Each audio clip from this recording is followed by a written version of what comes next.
Welcome to BRK news. So, జనరల్‌గా ఏంటంటే, బరువు ఎక్కువగా ఉన్నవాళ్ళు, ఒబెసిటీతో బాధపడేవాళ్ళు, ఊబకాయంతో ఇబ్బంది పడుతున్న వాళ్ళేంటంటే, సో, తినడం మానేస్తూ ఉంటారు. ఫుడ్ తినడం మానేస్తే మనం నిజంగానే బరువు తగ్గిపోతామా? వివరాలు తెలుసుకుందాం. ఈరోజు మనతో పాటు ఉన్నారు సీనియర్ డైటీషియన్ డాక్టర్ లహరి గారు. మ్యామ్ నమస్తే అండి. నమస్తే అండి. మేడం, యూనివర్సల్ ప్రాబ్లమ్ ఇది. ఒబెసిటీ, ఊబకాయం. ఊబకాయం ఉందంటే రకరకాల అనారోగ్య సమస్యలొస్తాయి. అంటే ఏదైనా అనారోగ్య సమస్య ఉన్నా గానీ, ఈ ఊబకాయం గూడా వస్తదని జెప్తూ ఉంటారు. ఏదేమైనా మనం హెల్తీగా ఉండాలంటే మెయింటైన్ చేయాలి వెయిట్ అని జెప్తూ ఉంటారు. దానికోసం మేము చాలా రకాల ప్రయత్నాలు జేస్తూ ఉంటాం. దాంట్లో భాగంగా తినడం అనేది ఆపేస్తూ ఉంటాం. తినడం మానేస్తే నిజంగానే బరువు తగ్గిపోతామా? వన్ స్ట్రెయిట్ ఆన్సర్ అండి. తినటం మానేస్తే బరువు తగ్గిపోతారు కరెక్టే. కానీ ఎన్ని రోజులు తినడం మానేస్తారు? టెంపరరీ గదా! బరువు అనేది మీకొక క్రానిక్ ఇష్యూగా అంటే చాలా రోజులుగా, చాలా నెలలుగా, సంవత్సరాలుగా ఈ అధిక బరువు అనే సమస్యతో బాధపడుతూ ఉన్నప్పుడు, దానికి మీరు టెంపరరీ సొల్యూషన్ వెతుక్కున్నారనుకోండి. తినడం మానేయడం అనేది చాలా టెంపరరీ సొల్యూషన్. మీరు ఎన్ని రోజులు తినడం మానేస్తారో అన్ని రోజులు నెమ్మదిగా బరువు తగ్గుతారు. కానీ మీరు మళ్ళీ తినడం మొదలెట్టగానే ఆ తగ్గిన బరువంతా మళ్ళీ తిరిగొస్తుంది గూడా గదా! సో, అది పర్మనెంట్ సొల్యూషన్ కాదు. మీరసలు బరువు ఎందుకు పెరిగారు? ఏ క్రమంలో పెరిగారు? ఎంత కాలం పాటు పెరిగారు? ఏం చేస్తే పెరిగారు? ఏం చేయకపోతే పెరిగారు?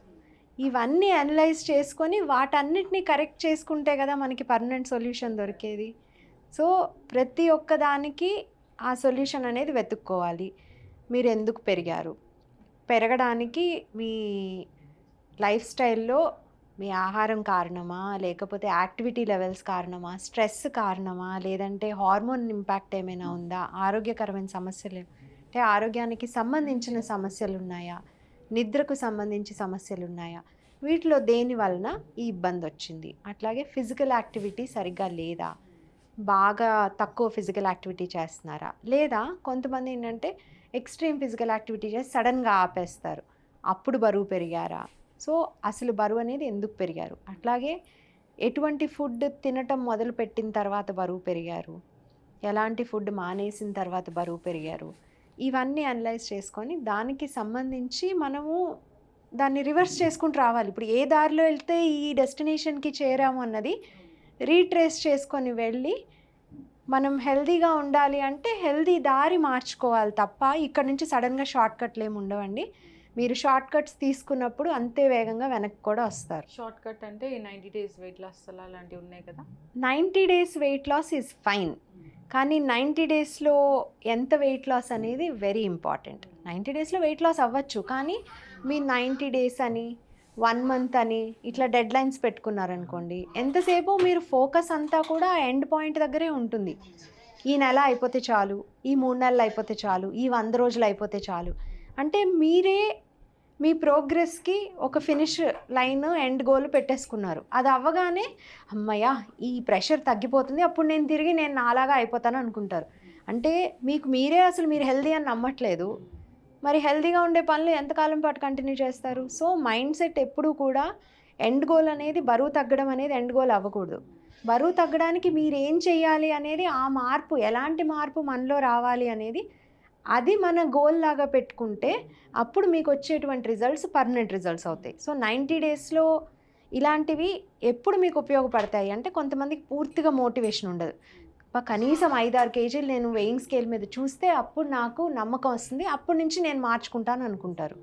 ఈ మార్చుకుంటాను అనేటువంటి ప్రామిస్‌ని మీరు నిలబెట్టుకోదలుచుకుంటే అప్పుడు జాయిన్ అవ్వండి ప్రోగ్రామ్స్. అయితే ఆ ప్రోగ్రామ్స్‌లో జాయిన్ అయ్యేటప్పుడు కూడా మీరు కొన్ని రకాల జాగ్రత్తలు తీసుకోవాలి. ఎటువంటి ఎక్స్‌ట్రీమ్ డయట్స్ చేయకూడదు. పూర్తిగా కొన్ని తినడం మానేయడాలు కానీ, పూర్తిగా కొన్ని పదార్థాలు అప్పటిదాకా అలవాటు లేనివి ఎక్కువ తీసుకోవడం గానీ, అదే అట్లాంటివి చేయకూడదు. సో, ఇది మీరన్నారు గదా! తినడం మానేస్తే తగ్గుతారా అని. ఆబ్వియస్‌లీ ఆ 90 డేస్ తిండి బాగా తగ్గించారనుకోండి బరువు తగ్గుతారు. మీకు ఆ 90 డేస్ పనిష్మెంట్ అయిపోయింది అనిపించారనుకోండి, హమ్మయ్య! పనిష్మెంట్ అయిపోయింది. సో, 90 డే మనం ఏం చేద్దాం? ఈ 90 డేస్ మీరు ఎంతసేపు మీరేం చేస్తున్నారు? దీని నుంచి మనం ఏం నేర్చుకుందాము? దీన్ని మనం ఎలా కంటిన్యూ చేస్తాము ఆర్ చేద్దాము అనేటువంటి ఫోకస్ మానేసి 91st డే మనం ఎక్కడి నుంచి ఏం ఆర్డర్ చేసి తిందాము అనే దాని మీదే ఉందనుకోండి ఆలోచనంతా. దెన్ ఇదంతా వృధా కదా! ఈ ఎఫర్ట్ అంతా చేస్తారు. ఇంకొక 90 కాకపోతే ఇంకో 180 డేస్‌లో ఇప్పుడు డే 0లో ఎట్లా ఉన్నారో మళ్ళీ అక్కడికే చేరారనుకోండి. ఈ టైం అంతా వేస్ట్. ఈ ఎఫర్ట్ అంతా వేస్ట్. మనీ కూడా వేస్ట్ ఆబ్వియస్లీ. అండ్ మీకు ఎవరైతే హెల్ప్ చేశారో వాళ్ళ టైం కూడా వేస్టే కదా. సో ఇలా కాకుండా మీకు నిజంగానే పర్మనెంట్ సొల్యూషన్ కావాలి అంటే మీరు పర్మనెంట్ మార్పులు చేసుకోవాలి అనేది మనకు తెలియాలండి. అది లేనప్పుడు మీరు ఎన్ని రకాల ప్రయత్నాలు చేసినా తిరిగి ఎక్కడ మొదలుపెట్టారో అక్కడికే చేరతారు. కొంతమంది 10 రోజుల్లో చేరతారు, కొంతమంది 10 నెలల్లో చేరతారు, ఇంకొంతమంది 2 సంవత్సరాల్లో చేరతారు. బట్ తిరిగి ఆ గ్రౌండ్ జీరోకి రావటం అయితే గ్యారంటీడ్. ఇది వద్దు అనుకుంటే చాలా రకాల రీసెర్చెస్ అక్రాస్ ద వరల్డ్ జరిగినాయండి. One thing they all say is ఎటువంటి వెయిట్ లాస్ సస్టైన్ అవుతుంది అంటే చాలా నెమ్మదిగా మన పద్ధతులు మార్చుకున్నట్టయితే, ఒకటి ఆలోచన విధానం మార్చుకున్నట్టయితే, ఇంకొకటి ఆలోచన విధానం మూలాన మనం తీసుకునేటువంటి ఆహారం ఎలాంటిది తీసుకుంటున్నాము, ఎంత తీసుకుంటున్నాము, టైమింగ్స్ ఇవన్నీ కూడా చాలా గ్రాడ్యువల్గా మన అలవాట్లు మార్చుకున్నట్టయితే కనుక అలాంటప్పుడు వచ్చేటువంటి రిజల్ట్స్ పర్మనెంట్గా ఉంటాయి. అలా బరువు తగ్గిన వాళ్ళు ఎక్కువ రోజులు మెయింటైన్ చేయగలుగుతున్నారు అనేది అక్రాస్ ద వరల్డ్ ఉన్న రీసెర్చ్లో ఇదే చూపిస్తుంది. ఇంకా ఒక పాయింట్ దాటిన తర్వాత మనకి బరువు తగ్గేందుకు శరీరం కూడా సహకరించదు, తక్కువ తినేందుకు కూడా. ఎందుకంటే ఎంత ఎక్కువ బరువు ఉంటే మన బాడీలో ఆకలిని కలిగించేటువంటి హార్మోన్స్ కూడా అంత ఎక్కువ సెక్రీట్ అవుతాయి. సో వాళ్ళకి నిజంగానే ఆకలి ఎక్కువగా ఉంటుంది. ఆ బరువు ఎక్కువ ఉన్న వాళ్ళు చూసి ఏముంది తక్కువ తింటే తగ్గిపోతారు కదా అంటాం చాలా తేలిక. కానీ ఆకలిగా ఉన్నప్పుడు it is very difficult to not eat. So అలాంటి సిచ్యువేషన్స్ ఉన్నప్పుడు then medical help might be needed. కొన్ని రకాల మెడికేషన్స్ కానీ, అపెటైట్ సప్రెసెంట్స్ కానీ ఈ మధ్య కాలంలో ఎక్కువ రీసెర్చ్ కూడా జరుగుతోంది దానికి సంబంధించి. కొన్ని రకాల మన బేరియాట్రిక్ సర్జరీస్ కానీ ఇట్లాంటివన్నీ కూడా ఎప్పుడు కన్సిడర్ చేయాలి అంటే మార్బిడ్లీ ఒబీస్ అంటారు. కొన్ని రకాల హెల్త్ కండిషన్స్, ఒబిసిటీతో పాటు కొన్ని రకాల హెల్త్ కండిషన్స్ అన్నీ కూడా ఉండి దానివలన వాళ్ళ క్వాలిటీ ఆఫ్ లైఫ్ బాగా తగ్గిపోతోంది అనుకున్నప్పుడు అటువంటి సిచ్యువేషన్స్లో అలాంటి ఎక్స్ట్రీమ్ వీటికి వెళ్ళొచ్చు. But otherwise rest of the mall obesity దాకా వెళ్లకుండా ఓవర్ వెయిట్ ఉండి మీరున్న బరువు కంటే 10-15 కేజీలు లేదా అప్ టు 30 కేజీలు కూడా తగ్గితే ఆరోగ్యంగా ఉంటాము అనుకున్నప్పుడు ఖచ్చితంగా అది చెయ్యొచ్చు. టైం పడుతుంది, ఓపిక ఉండాలి, ఖచ్చితంగా పేషెన్స్ అయితే ఉండాలండి. మీరు ఆ 30 కేజీలు సంవత్సరంలో పెరగలేదు, సో 30 కేజీలు సంవత్సరంలో తగ్గిపోదాం అనేటువంటి డెడ్ లైన్ పెట్టుకోకండి. ఫస్ట్ నెమ్మదిగా మీరు చేసే పని మీద ఫోకస్ చేసి ప్రతిరోజు ఖచ్చితంగా నేను ఏం తింటున్నాను అనేది నోట్ చేసుకుంటాను, ఎంత తింటున్నాను అనేది నోట్ చేసుకుంటా. ఏమవుతుంది, ఒకసారి మనం నోట్ చేసుకోవడం స్టార్ట్ చేయగానే మన మైండ్ దాని మీద ఫోకస్ అవుతుంది. So we are more mindful of our choices. నేను హెల్తీగా ఉండాలి అంటే ప్రతి చాయిస్ మనం తినేటప్పుడు మనకి తెలుసు, ఇది ఎక్కువ తింటున్నామా తక్కువ తింటున్నామా, ఇది మనకి హెల్దీనా కాదా అని. తెలియక కాదు, అందరికీ తెలుసు. ఒకసారి మనం నోట్ చేసుకోవడం మొదలుపెట్టిన తర్వాత we will be a little more conscious about the choice. అక్కడే రెగ్యులేట్ చేసుకుంటాం. తెలియనప్పుడు we can also ask somebody who knows. Professional help తీసుకోవడం ఇక్కడ ఉపయోగపడుతుంది అనమాట. సో వాళ్ళ హెల్ప్తో కొంతవరకు రెగ్యులేట్ చేసుకోవటం, అట్లా మెయింటైన్ చేసుకోవటం, అది ఫుడ్ విషయంలో. అట్లాగే ఎంతో కొంత శరీరంలో కదలిక అనేది ఉండేలాగా చూసుకోవటం. ఫిజికల్ యాక్టివిటీ అనేది బరువు తగ్గేందుకు కాదు, ఫిజికల్ యాక్టివిటీ అనేది ఆరోగ్యంగా ఉండేందుకు. సో ఫిజికల్ యాక్టివిటీని కూడా ఎలా అయితే మనం బ్రష్ చేసుకోవడము, స్నానం చేయటము, ఎట్లా అయితే మన డైలీ రొటీన్లో ఒక భాగమో ఈ ఎక్సర్సైజ్ చేయటము, ఎక్కువసేపు కూడా కాదు, ఒక 30 మినిట్స్ ఎక్సర్సైజ్ చేయటం అనేది కూడా మన డైలీ రొటీన్లో భాగము. పూజ చేసే వాళ్ళు పూజలకి 30 నిమిషాలు కాదు, గంట కాదు స్పెండ్ చేస్తారు కదా. కొంతమంది స్నానం చేయడానికి కూడా అరగంట 40 నిమిషాలు తీసుకుంటారు. అలాగే ఎక్సర్సైజ్ అనేది కూడా మనకి ఈక్వల్లీ ఇంపార్టెంట్ అని నమ్మి అది మన లైఫ్ స్టైల్లో భాగం చేసుకున్నప్పుడు బరువు కంట్రోల్ చేసుకోవటం అనేది తేలికవుతుంది. ఇప్పుడు అలా అని కంపల్సరీ ప్రతిరోజు చేయాలని కాదు, కానీ వారంలో కనీసం 5 రోజులైనా ఏదో ఒక రూపంలో ఏదో ఒక టైంలో ఎక్సర్సైజ్ క్యుములేటివ్గా, అంటే రోజు మొత్తంలో కలిపి ఒక 30 నిమిషాలు ఎక్సర్సైజ్ లాగా కొంత ఫిజికల్ యాక్టివిటీ ఉండేలాగా చేసుకున్నట్టయితే అప్పుడు కూడా మనం బరువు కంట్రోల్ చేసుకోవడం కుదురుతుంది. అండ్ దానివల్ల బరువు తగ్గిపోతుందని కాదు, మీరు తగ్గుతూ ఉండటం అనేటువంటి ప్రాసెస్కి హెల్ప్ అవుతుంది అంతే. మహా అయితే అరగంట ఎక్సర్సైజ్ చేస్తే మీరు ఎంత హై ఇంటెన్సిటీ ఎక్సర్సైజ్ చేసినా మ్యాక్సిమం ఒక 200 క్యాలరీలు బర్న్ చేస్తారండి. ఆ 200 క్యాలరీలు చక్కగా ఒక కప్పు ఎక్స్ట్రా రైస్ తింటే వచ్చేస్తుంది. ఇట్స్ నాట్ ఈవెన్, అంటే దానికి ఏదో చాలా తినేయాలి అక్కర్లేదు.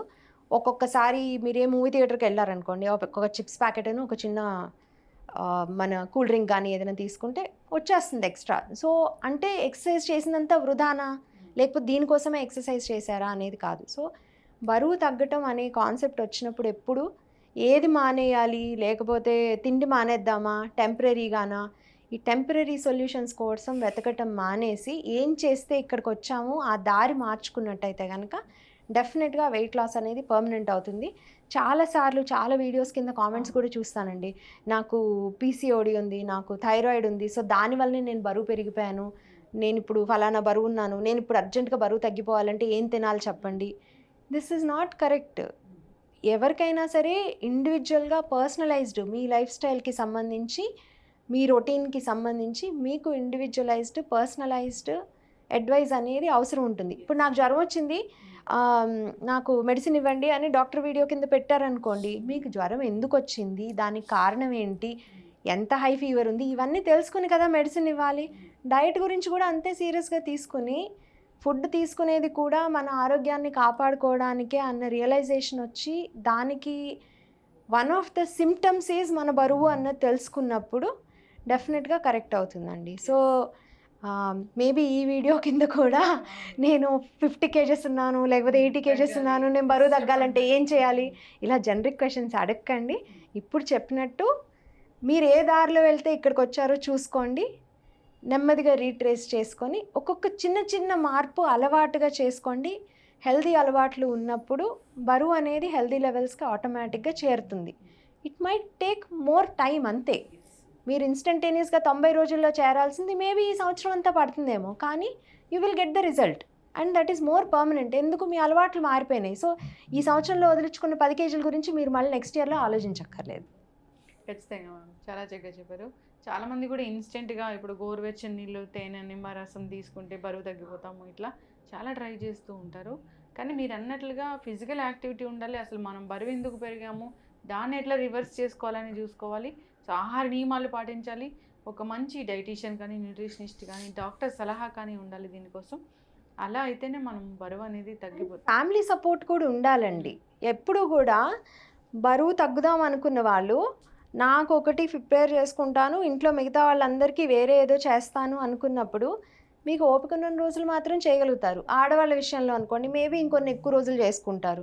మగవాళ్ళు అనుకోండి వాళ్ళంతటి వాళ్ళు చేసుకోగలిగిన రోజులు అవుతుంది. అలా కాకుండా ఇంకొకళ్ళ మీద డిపెండ్ అయ్యి చేసుకోవాలనుకోండి ఫుడ్ ప్రిపరేషన్, అది కొన్ని రోజుల తర్వాత వాళ్ళకి బాగుండకో, వాళ్ళు చేయలేకో, ఆ డిపెండెన్సీ వలన కొన్ని రోజుల తర్వాత అది కూడా ఆగిపోతుంది. సో ఎప్పుడు కూడా సస్టైనబిలిటీ అనేది, హెల్దీ ఈటింగ్ హ్యాబిట్స్ అనేవి ఫ్యామిలీ మొత్తానికి ఒకటేలాగా ఉండాలి కూడా. That is also important. ఒక్కళ్ళ వలన పర్మనెంట్ చేంజ్ రాదు. అండ్ ఈ ఆరోగ్యకరమైన ఆహారపు అలవాట్లు ఎవరికి వాళ్ళకి బాగా సెపరేట్గా ఉండాల్సిన అవసరం లేదు. అదే ఆహారం హెల్దీ అయినది ఇంట్లో అందరూ తినొచ్చు కూడా. సో ఇలాంటిది కూడా ఆలోచించుకొని దానికి తగ్గట్టు మార్పులు చేసుకోవాలి. ఎస్, చక్కగా చెప్పారు మ్యామ్. సో ఇబ్బంది పడుతున్న వాళ్ళు ఒకసారి కాంటాక్ట్ చేయాలని కోరుకున్నాము. చక్కటి ఇన్ఫర్మేషన్ అండి. ఈ 90 డేస్ వెయిట్ లాస్ కావచ్చు, ఏదైనా ఒక వెయిట్ లాస్ కోసం మనం ప్రయత్నిస్తున్నాము అంటే అది చాలా డైట్ చేసి మనము అంతా ఫుడ్ అంతా కట్ చేసి ప్రయత్నిస్తున్నాము అంటే అలా కాదు. ఎవరైనా ఒక డైటీషియన్ పర్యవేక్షణలో మనం చేయాల్సి ఉంటుంది. మనం మెటబాలిజం ఏంటి, మనకి ఎలాంటి ఇష్యూస్ ఉన్నాయి, దాన్ని బట్టి వాళ్ళు మనకు డైట్ అనేది సజెస్ట్ చేయడం జరుగుతుంది. అలాగే మనం ఏం చేయగలం అన్నది కూడా, అది దట్ ఈస్ వెరీ ఇంపార్టెంట్. మనం ఫాలో అవ్వగలగాలి కూడా కదా. సో ఖచ్చితంగా మ్యామ్. డైట్ అంటే ఈ 90 డేస్ పాటించి తర్వాత ఆపేయడం అది కాదు. సో రెగ్యులర్గా మనం దాన్ని రెగ్యులరైజ్ చేసుకోగలగాలి. సో చక్కటి ఇన్ఫర్మేషన్ అండి. ధన్యవాదాలు.